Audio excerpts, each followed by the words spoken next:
And certainly our relationship with Russia now has moved in a positive direction. So we can now have a real dialogue with our Russian friends. We don't always agree, but I think dealing with Russia as a partner in most cases is certainly an improvement over the kind of relationship we had with the Soviet Union when I was a junior foreign service officer. Well, I think there's a lot of interest in where we're going with the Russians on missile defense.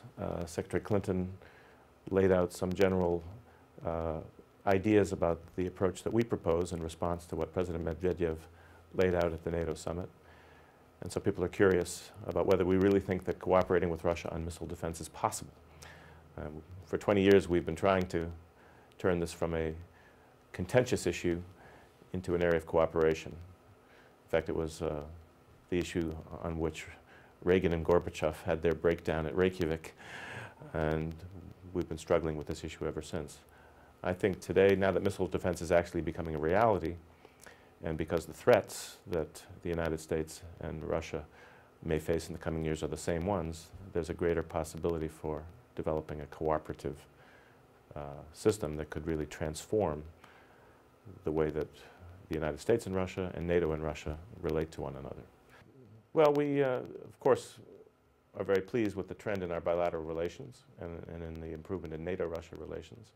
And I think we've seen since the reset that our ability to work together with Russia on major international challenges, including Iran, where the Russians have been unified with us in sending a clear message to Iran, supporting unprecedented sanctions in the United Nations, canceling the delivery of the S-300 anti-missile system.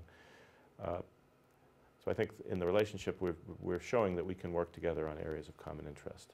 Afghanistan, the New START Treaty, also tremendously important. But we still have our differences with Russia on how to relate to one another in areas around Russia's periphery. Georgia is the most conspicuous example where we have serious differences.